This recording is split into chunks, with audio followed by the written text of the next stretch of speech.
कला, ये शब्द मानव जीवन में कुछ इस तरह से घुला मिला हुआ है कि इसके बिना मानव जीवन की कल्पना करना ही बहुत मुश्किल है। इसीलिए हफ्ते दर हफ्ते हम आपके लिए लेके आते हैं कला और सांस्कृतिक जगत के तमाम आयामों को समेटे ये बेहद खास कार्यक्रम रंग तरंग। नमस्कार, मैं हूं जया सिन्हा और आप सभी का बहुत बहुत स्वागत है रंग तरंग के इस खास अंक में। रंग तरंग में इस बार हमारी कोशिश है देश के उन कलाकारों को आपके सामने लाने की जिन्होंने अपना पूरा जीवन कला साधना को समर्पित कर दिया। साथ ही साथ बीते हफ्ते कला और सांस्कृतिक जगत में क्या खास आयोजन रहे उसकी भी आपको दिखाएंगे एक झलक। तो देर कैसी, शुरुआत करते हैं आज के कार्यक्रम की। कृष्ण खन्ना पद्मश्री, पद्म भूषण से नवाजे जा चुके हैं, लेकिन आज भी इनकी प्रदर्शनी को देखना अपने आप में एक अलग ही अनुभव होता है। इस वक्त हम मौजूद हैं कृष्ण खन्ना की प्रदर्शनी द बैंड वाला उसमें से। द बैंड वाला ये सीरीज कृष्ण खन्ना की बहुत ज़्यादा पसंद की गई और बहुत ज़्यादा इसको सराहना मिली। कृष्ण खन्ना का मानना है कि बचपन में वो जब स्कूल में थे तब वो एक बैंड का हिस्सा थे और उन्हीं यादों को वो बार बार अपनी तस्वीरों में, अपने काम में दिखाने का प्रयास करते हैं और उसी प्रयास को आप इस प्रदर्शनी में देख सकते हैं। यहाँ पर ब्रॉन्ज स्टैचूज़ हैं, लाइफ साइज स्कल्पचर्स हैं और उनकी तस्वीरें भी हैं जो उनके काम करने की शैली को, उनके अंदाज को और उनकी जीवंतता को बहुत बखूबी दर्शाती है।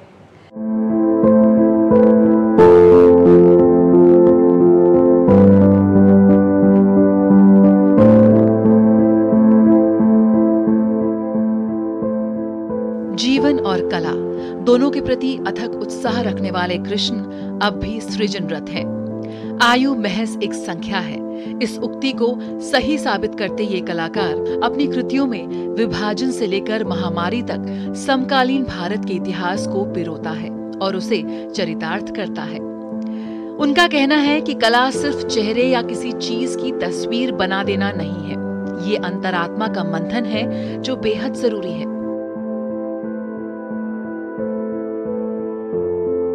हुसैन रजा प्रोग्रेसिव आर्टिस्ट ग्रुप, जो हुसैन सूजा रजा ने 1945 में स्थापित किया था, कृष्ण खन्ना उसके आखिरी जीवित सजीव सक्रिय सदस्य हैं, जिसने भारतीय कला को आधुनिक बनाया।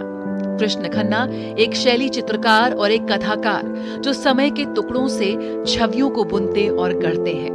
उनकी कला साधना उनके अपने जीवन के अनुभवों के प्रकटीकरण में अंतर्निहित है। उम्र के इस पड़ाव पर भी कृष्ण खन्ना उतने ही सक्रिय हैं, उतने ही जीवंत हैं जो उस समय हुआ करते थे। कृष्ण खन्ना इस समय 98 बरस के हो चुके हैं, लेकिन आज भी ये रंग, ये तस्वीरें, ये पेंटिंग्स, ये कला उन्हें उसी तरह से रोमांचित करती हैं जो पहले किया करती थी। आज भी उनके काम में आप उस परफेक्शन को देख सकते हैं, उनके काम में, उनके अनुभवों को, समय को जिस तरह से उन्होंने रचा बसा है, जिस तरह से उन्होंने बुना है, गढ़ा है, उसकी तस्वीर आप साफ तरीके से देख सकते हैं। और आइए अब आपको लिए चलते हैं एक कला प्रदर्शनी, harmony of Panchtatva, a visual journey by Meenakshi Agarwal. Meenakshi कला की दुनिया का एक जाना पहचाना नाम है। आइए देखते हैं किस तरह से मीनाक्षी ने अपने भावों को इन तस्वीरों में, इन कैनवस में कैद करने का एक प्रयास किया है। पंचभूत भारतीय दर्शन में सभी पदार्थों के मूल माने गए हैं। आकाश, वायु, अग्नि, जल तथा पृथ्वी, ये पंच महाभूत माने गए हैं जिनसे सृष्टि का प्रत्येक पदार्थ बना है और हम ब्रह्मांड के विशाल कैनवस पर एक छोटा सा बिंदु है। ब्रह्मांड में हर चीज प्रकृति के इन 5 तत्वों से घिरी हुई है। हम इन्हें अपनी 5 इंद्रियों के साथ अनुभव करते हैं। जैसे जैसे सार्वभौमिक अस्तित्व और हमारी पहचान के बारे में हमारी जागरूकता बढ़ती है, हम उन पहलुओं के करीब होते हैं। मीनाक्षी अग्रवाल ने अपनी वर्तमान प्रदर्शनी हार्मनी ऑफ पंचतत्व में प्रकृति के तत्वों के बारे में अपने अनुभवों को साझा किया है। मैं हार्मनी ऑफ पंचतत्व के जरिए यही कहना चाहूँगी कि मैंने अपने कैनवस और ब्रश के थ्रू 5 तत्व दिखाए हैं जो इस यूनिवर्स में बहुत इम्पॉर्टेंट हैं। उन्हीं हार्मनी के कारण आज जो human life, not only human life, the trees, the birds, all the life on the earth is because of these पांच तत्व and the harmony in those पांच तत्व. The equilibrium has to be there. In Mahabharata, the earth has given, अर्थ को धरती को सबसे ज़्यादा importance दी गई है.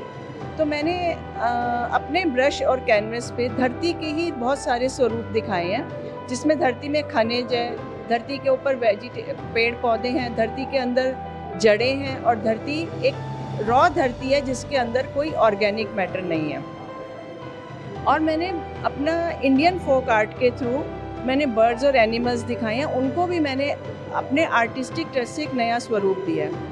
एक पेंटिंग है जो मेरी ट्री ऑफ लाइफ है. ट्री ऑफ लाइफ में लोग नॉर्मली सब धरती बनाते हैं, पर धरती पे ट्री ऑफ लाइफ नहीं, धरती के नीचे जल, जब तक जल नहीं होगा लाइफ पॉसिबल नहीं है. तो मैंने उसमें समुद्र मंथन दिखाया है, उसके ऊपर पेड़ आया है. तो tree of life is not complete without the water body, जो कि मैंने वो भी एक मधुबनी स्टाइल में डिपिक्ट किया है. ये प्रकृति के तत्वों के चित्रों की तरह है. उन्होंने इन्हें रूप और पदार्थ से अभिव्यक्त किया है.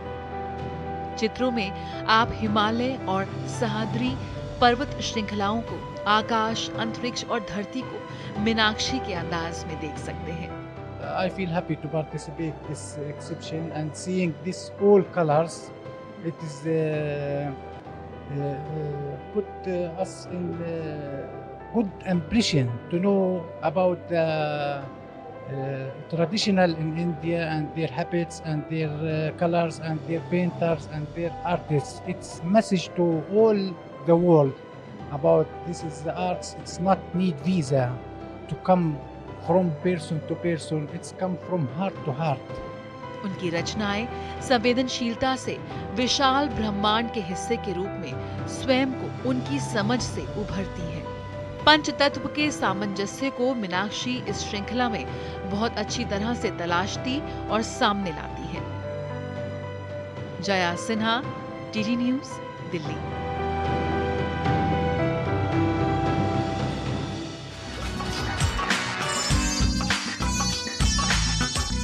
एक प्रकाश जिसने दुनिया को शांति का रास्ता दिखाया.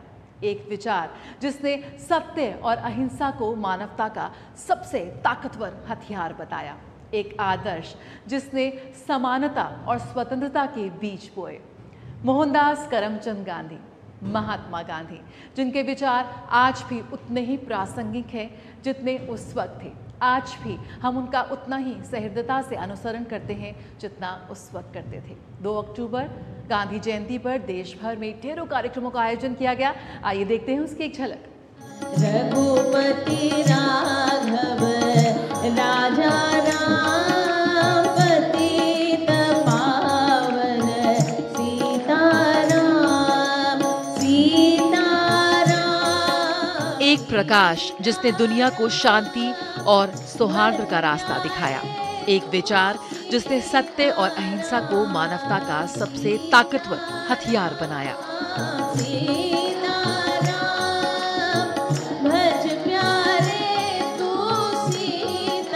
2 अक्टूबर राष्ट्रपिता महात्मा गांधी की जयंती, जिसे देश भर में बड़े ही धूमधाम के साथ एक राष्ट्रीय पर्व के रूप में मनाया गया और देश भर में ढेरों कार्यक्रमों का आयोजन हुआ.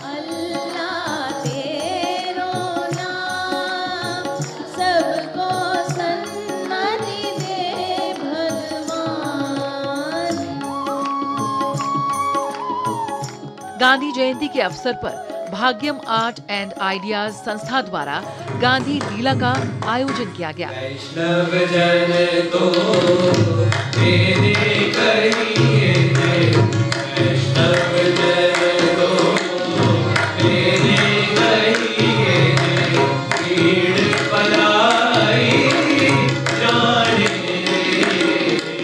कला के विभिन्न आयामों से नृत्य, नाट्य, संगीत, कठपुतली, खेल, संवाद और रेखा चित्रों से गांधी जी के विचार और आदर्श का मौलिक मंचन हुआ.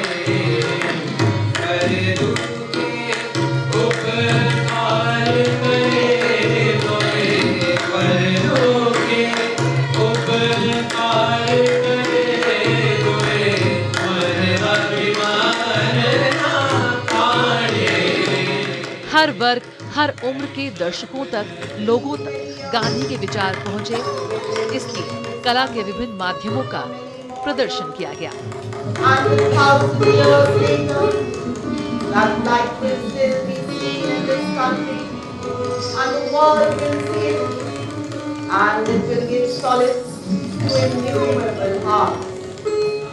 कार्यक्रम में 3 साल से लेकर 30 साल तक की उम्र के कलाकारों ने हिस्सा लिया। लोगों को विश्वास न होगा,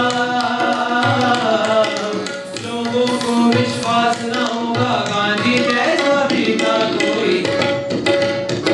बापू गांधी ने दिलवाई हमको आजादी पाई। संगीत पक्ष उस्ताद आरिफ अली खान की वजह से बुलंद रहा, तो वहीं विख्यात दास्तान गो महमूद फारूकी ने अपने आलेख से इसे एक अलग ही अंदाज दे डाला। अंग्रेजों की कैद से भारत मां, अंग्रेजों की कैद से भारत मां को मुक्ति है दिलवाई। गांधी लीला के दौरान भारत के शास्त्रीय नृत्यों का भी मंचन हुआ।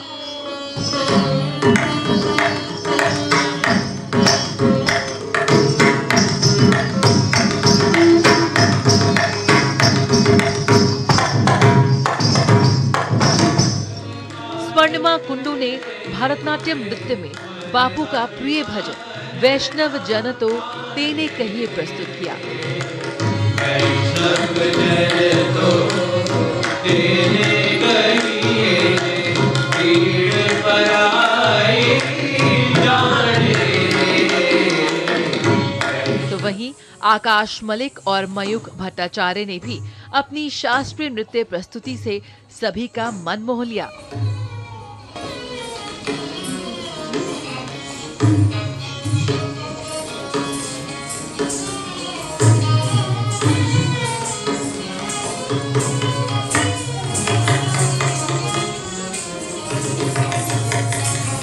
दर्शक दीघा से निकलकर नन्ही बच्चों का समूह नृत्य भी सभी को बेहद पसंद आया।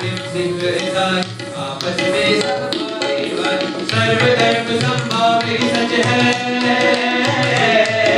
सर्वधर्म संभावी सच है, बापू तेरा निभाई। गांधी के विचारों को, आदर्शों को और भी रोचक तरीके से प्रस्तुत करते हुए खासतौर पर बच्चों के लिए कठपुतली नाटक का मंचन किया गया। हिंदू मुस्लिम सिख ईसाई ऐसे ही रहना है। भारत ही नहीं, महात्मा गांधी ने पूरे विश्व को सत्य, अहिंसा और शांति के मार्ग पर चलने का रास्ता दिखाया है, और यही वजह है कि आज भी बापू के विचार उतने ही प्रासंगिक हैं। रंग का रंग, डीडी न्यूज।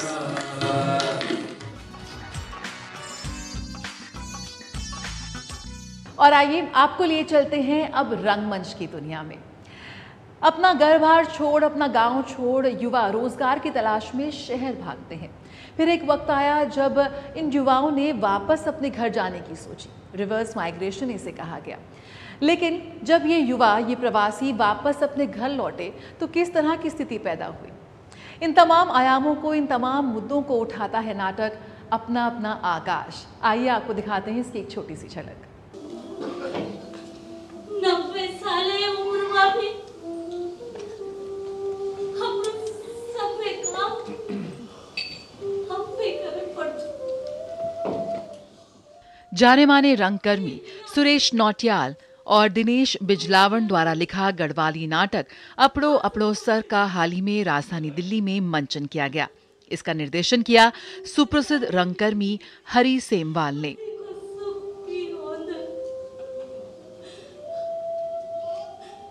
बस 13 साल में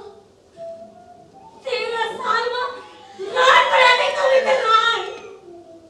क्या दिन जाओगी और क्या आलोक की दिल से आज वक्त क्या बोलते हैं? ये नाटक रिवर्स माइग्रेशन अर्थात प्रवासियों के गांव लौटने से जुड़े मुद्दे के विभिन्न आयामों पर आधारित है। क्या घटना हुई जो कभी पहाड़ में जन्मी हुई? तब घटना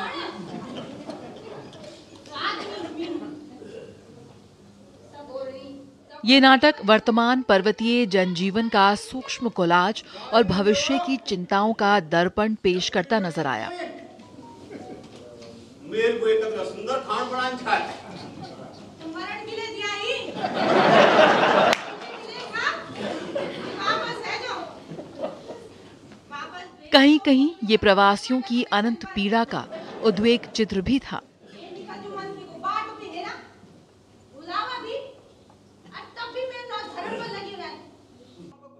संपादक अचलानंद सती इस नाटक का केंद्रीय पात्र रहा और उसी को केंद्र में रखकर मुख्य कथा का ताना बाना बुना गया।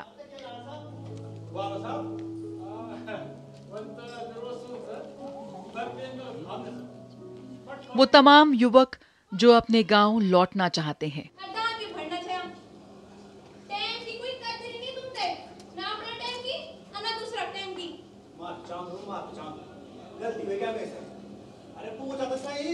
समस्याएं कई हैं, लेकिन महत्वपूर्ण ये है कि वो अपने घर वापस आना चाहते हैं। अरे तुमसे पता कश्मीरी गेट में मेट्रो पकड़ राजीव चौक तक को मेट्रो मत नहीं का ठंडी हवा अरे रात में नींद आ जाए नहीं बस पर हवा चले में फट नींद फट पड़ गयो आज लोग को तो भैर जा अपनी ऊंची बिल्डिंग ना ओहो उनके मन के भीतर गांव के लिए विशेष कुछ ना कर पाने की आत्मग्लानि है, तो दूसरी ओर ये चेतना भी है कि दशकों से बड़े शहर में रहते हुए जो ज्ञान और अनुभव अर्जित किया है, उसका एक अंश अपने गांव निवासियों के साथ कैसे बांटे।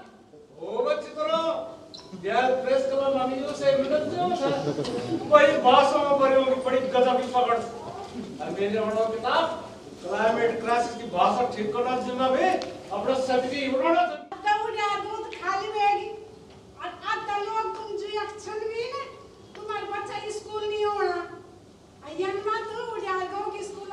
ये लोग लगातार उस संघर्ष से जूझते हैं कि क्या अपने घर वापस जाना, उस पहाड़ी जीवन में लौटना बेहतर है या फिर महानगर की सुविधाओं वाली जिंदगी ज्यादा महत्वपूर्ण है।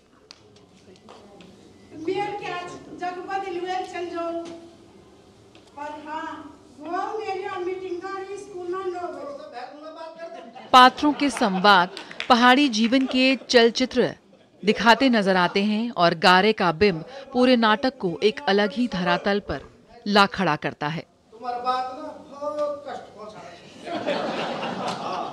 तुम्हारे लगे कष्ट बड़ा मैं भूलूं तो तेरे समझूं कुछ नहीं आई अगर इन बात तो मेरा दिल के लिए बोले पढ़े लिखे के लिए नहीं पहली बात ये कि ये नाटक अनेक स्तर पर गढ़वाली नाट्य परंपरा में एक पैराडाइम शिफ्ट की ओर इंगित करता भी नजर आता है।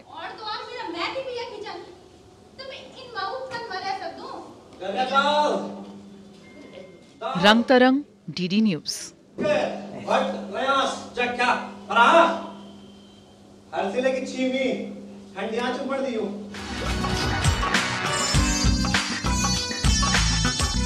भारतीय कला जगत को और भी खास बनाती है भारत में सदियों से चली आ रही गुरु शिष्य परंपरा। एक ही मंच पर जब युवा और अनुभवी कलाकार एक साथ मंच पर प्रस्तुति देते हैं तो वाकई दर्शकों के लिए नहीं, सभी के लिए एक बेहद यादगार लम्हा होता है। आइए आपको एक खास कार्यक्रम में ले चलते हैं जो समर्पित रहा भारतीय नृत्य और संगीत को, और इसमें बेहद मशहूर कलाकार, प्रसिद्ध वायलिन वादक संतोष कुमार नाहर, प्रसिद्ध गायिका पद्मजा चक्रवर्ती समेत जयपुर घराने के कई युवा कलाकारों ने भी हिस्सा लिया।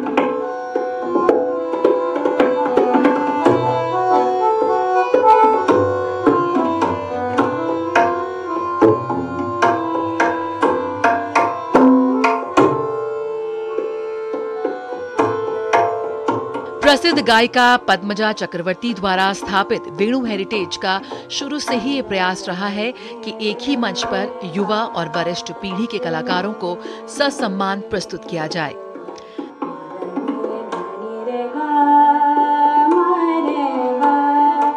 भारत के नृत्य संगीत को समर्पित इस शाम का शुभारंभ पद्मजा चक्रवर्ती की शिष्या आकांक्षा के गायन से हुआ।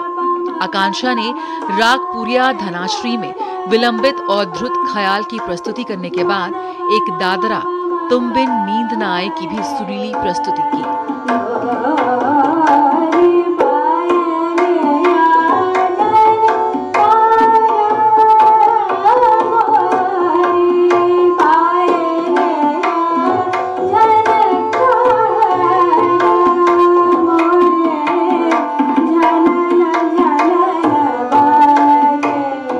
तानशा के साथ तबले पर पंडित उदय शंकर मिश्र और हारमोनियम पर पंडित दामोदर लाल घोष की संगति अत्यंत सहयोगपूर्ण रही।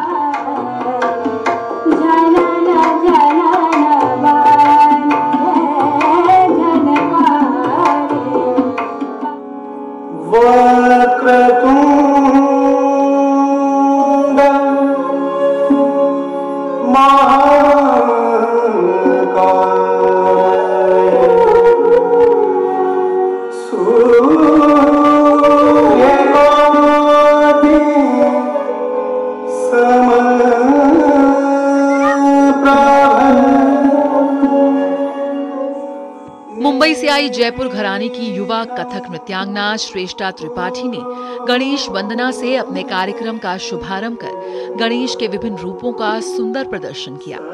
पंचम सवारी जैसे कठिन ताल में नृत्यांग की प्रस्तुति करते हुए उन्होंने जयपुर घराने की आमद और लड़ी आदि की सुंदर प्रस्तुति की। इंदौर की शोभा चौधरी का प्रभावशाली गायन और उनका राग बागेश्वरी की प्रस्तुति भी दर्शकों को खासी पसंद आई।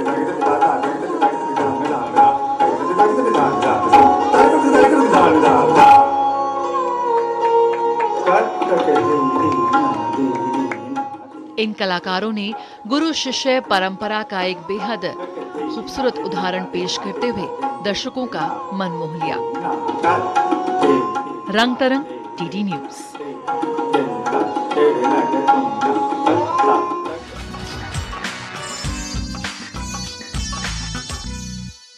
कला शब्द ही इतना व्यापक है कि जब विद्वानों ने भी इसकी परिभाषा की है तो वो भी सिर्फ इसका एक ही पक्ष छू पाए हैं। इसलिए खुद को कला से जोड़े रहिए और जुड़े रहिए हमारे इस खास कार्यक्रम रंग तरंग के साथ। फिलहाल आज के कार्यक्रम में इतना ही, लेकिन चलते चलते आपको छोड़ जाते हैं हिमालयन फिल्म फेस्टिवल में लद्दाखी नृत्य संगीत की कुछ बेहद यादगार झलकियों के साथ। आप लुत्फ उठाइए इनका और मुझे मेरी पूरी टीम को दीजिए इजाजत। नमस्कार। Yang langit zanilisca șușul la pixul Jusca zulumbu șușul la pixul